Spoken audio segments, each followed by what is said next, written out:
반대하냐? 그러면 당신은 반역 세력이다. 그리고 반민주 세력이다. 그리고 독재를 흔드는 세력이다. 반독재 세력이다. 대한민국의 헌법에 충성하고 동의하느냐? 그러면은 우리 편이고, 대한민국 편이고, 민주주의 편이고, 그리고 법치주의 편이고, 그리고 정의로운 사람이다. 이렇게 딱 규정할 수 있어야 되는 것입니다.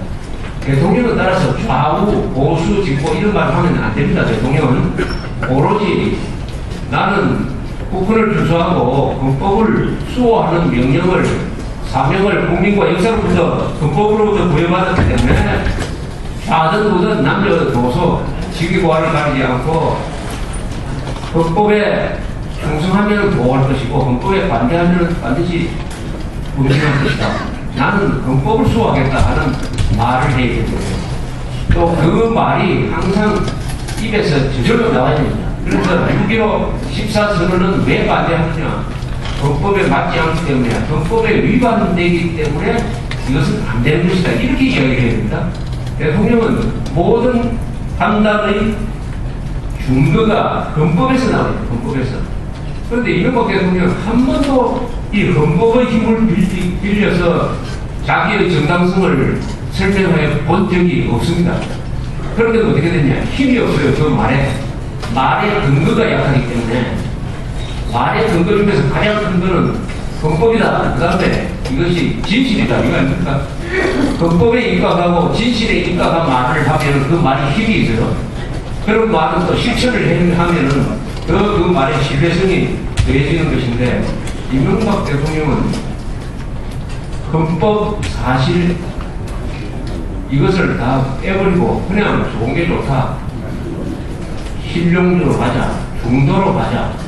이런 식으로 이 문제를 해결하려고 하니까 자기들한테 만만하게 이렇게 되는 거죠.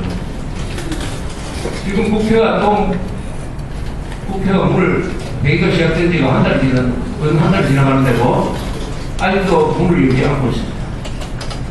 민주당 때문이죠. 이 세력은 작년 촛불 시위 때부터 국회 회기 때마다 국회로는 안 나가고 거리로 출근을 해가지고 폭력 세력들하고 마치 기억해가지고 이렇게 국회를 부수는 행동을 하고 있습니다.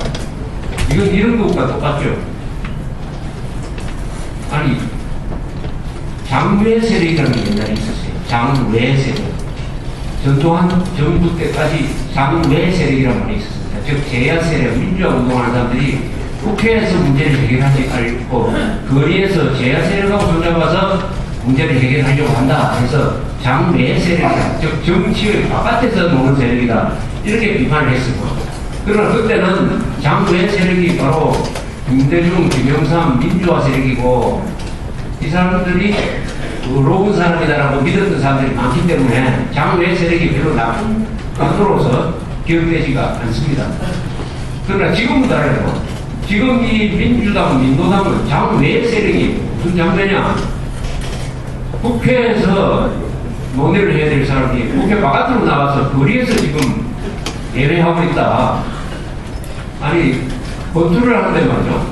권투를 구경하기 위해서 우리가 표를 사고 입장을 했어요. 입장을 했는데 보니까 권투 선수 두 사람 중에 한 사람은 링 위에 올라가 있는데 한 사람은 도전자 이 사람은 링 위에 올라가지 않고 계속 바깥에서 관중석을 돌아다니면서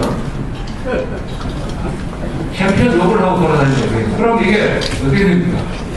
시합이 안 되는 거죠. 시합이. 그럼 심판이 어떻게 해야 됩니까? 심판이 경고를 해야 되니까 앞으로 10분 안에 링 위로 안 올라오면은 실격 처리하고 입장료 받은 거 다 돌려주도록 할 거니까 앞으로 10분만 기다리겠습니다. 이렇게 하면 되는 거 아닙니까? 그런데 국회 심판 역할을 해야 될 사람이 국회의장이에요. 이 국회의장 이 사람은 챔피언하고 그 도전자하고 두 사람한테 가가지고 두 사람이 적당히 협의해가지고 빨리 올라오도록 하세요. 라고 말하고 그래서 기다리는 거예요. 그러면 이 심판을 해임을 해야지. 아니면은 가정들이 다 들고 올라가지고 입장료 반납하라고 소리 질러야 되는 거 아닙니까? 국가에서 국회의원 문 닫고 바깥에서 해내고 다니면 나는 한국밖에 없습니다. 우리나라밖에 없기 때문에 그런 이야기를 하는 거예요. 아니, 김용호 국회의원장이라는 사람은 이 부산 사람 아닙니까? 경도 사람이죠. 여기 경도에 있는 분들은 옥수수 의사표현을 하세요. 아니, 경도 사람이 아니라도 이런 일이 있을 수가 없냐. 남한테 이용할 필요가 없어요. 심판이 그 게임을 운영하지 못하면은 다 그 게임을 포기를 하고 정직하게 이건 게임이 안 된다고 입장적으로 다 돌려줘야 됩니다. 아니, 어떤 교장 선생님이 있다 봅시다. 그 학교에 깡패 학생이 한 10명이 작전을 해가지고 등교 거부를 한다. 등교 거부하고 그 앞에서 어슬렁대면서 학교 오는 애들한테 아주 욕을 한다든지 폭력을 행사한다. 이렇게 됐을 때 그러면은 그 교장 선생님이 무슨 행동을 해야 됩니까? 그 학생들 중에 힘 있는 사람 조직해가지고 그 학생들을 다 무력화시키도록 하든지 아니면은 경찰을 부르든지 해야 되는데 이 김용호라는 사람이 교장이라면 어떻게 하는지 알았습니까? 아예 학교 문을 닫아버려요. 휴교령을 내립니다. 휴교령을.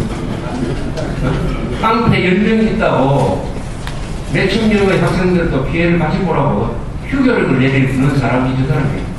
정리도 못하는데 뭐. 아니, 대통령밖에 없어요. 이거는 국회의장이에요. 국회의장이 하도록 저 밑에 뭐 무술계 의원들도 많이 있다. 국회 경위라는 사람들이 있어요. 그 전에 한나라당의 숫자가 뭐 2배가 되지 않습니까? 자, 이런 상태에서 이런 대통령도 국회의장도 법을 안 지키는 또는 법을 수호하지 않는 이런 상황에서 중도실용 노선을 가겠다고 하니까 걱정이 아닙니다. 박정희나 전두환처럼 아주 세게 나간 사람이 이제부터 중도실용하겠다고 하면 그건 그 이해가 아닙니다.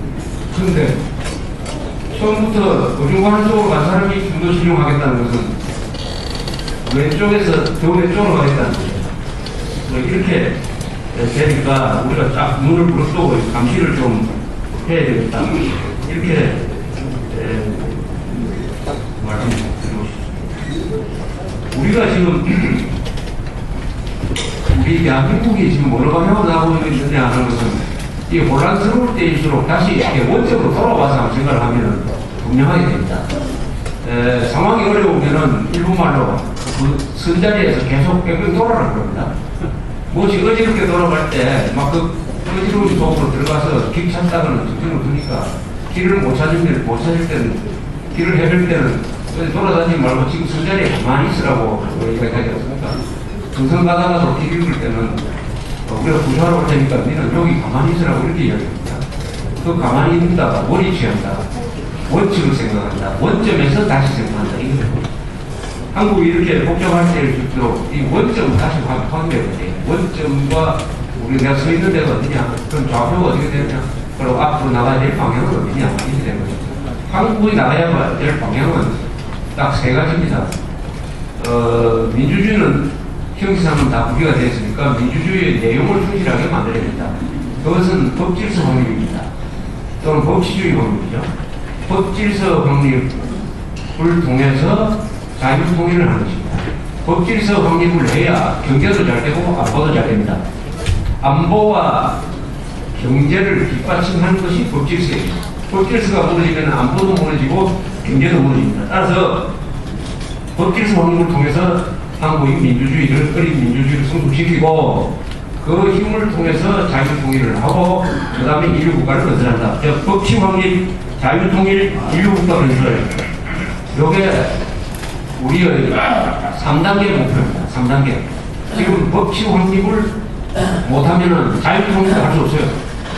무슨 뜻이냐면 법치 확립을 하지 못하면 나만에 이 친김정일 세력이 계속 힘을 쓰기 때문에 통일의 찬스가 왔을 때도 이 친김정일 세력이 방해를 해가지고 자유통일의 찬스를 놓치게 됩니다. 이미 한 번 놓쳤어요. 우리는. 김대중 정권, 노무현 정권을 뽑는 바람에 이 10년 동안, 잃어버린 10년 동안 통일의 찬스를 한 번 놓쳤어요. 그런데 지금 통일의 찬스가 또 오고 있는 것 같아요. 이번에도 국내적으로 법치 확립을 하지 못하면은 또 늦을 것이다.